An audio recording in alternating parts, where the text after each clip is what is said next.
Hi, this is Gabe from Gabe's Green Corner. Just wanted to do a quick video today to talk a little bit about what I learned at the Minnesota State Fair this year.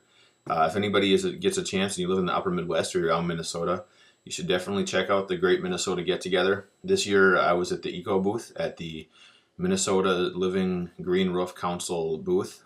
We had a green roof there that was an example of what you can do with a green roof. If anybody doesn't know, a green roof, you have a membrane layer, some insulation layers, drainage layers, watering layers. You can have layers underneath the membrane to detect leaks in case you need to fix a leak later on. Basically, with a living roof, you've got a creative material that sits on top of the roof and membranes, which you could call dirt. It's not really dirt because it's a creative material. And into that, you put sedums, so plants that can regenerate, reseed themselves, don't die off in the seasonally cold weather that we have in Minnesota.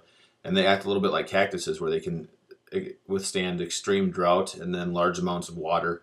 That's part of how the installing green roof can really help with water conservation and stream and river qualities. As a green roof it'll dry out a little bit during droughts, and then when you have a large rainfall, it'll suck up all the moisture from the water coming down into different sedums and prevent more water from going down the drains into the streams, the sewers, and lakes, and that'll help prevent algae blooms.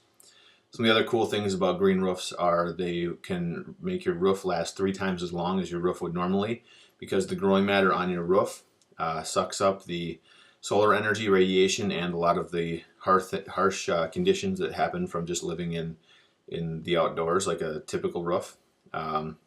They typically create a much cooler roof in the summer because, again, they stop the radiation, add R value to your roof, and they could just suck up all the heat, so you can have a lot cooler roof underneath.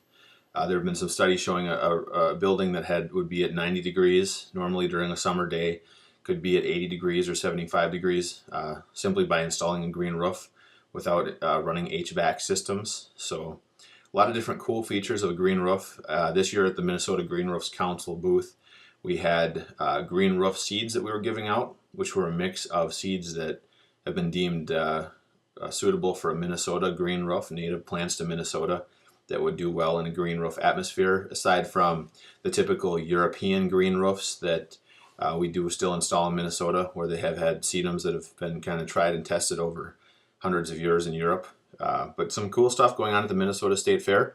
This is Gabe from Gabe's Green Corner. I will be back on later to tell you a little bit about some of the solar and renewable energy things going on in Minnesota. Thank you.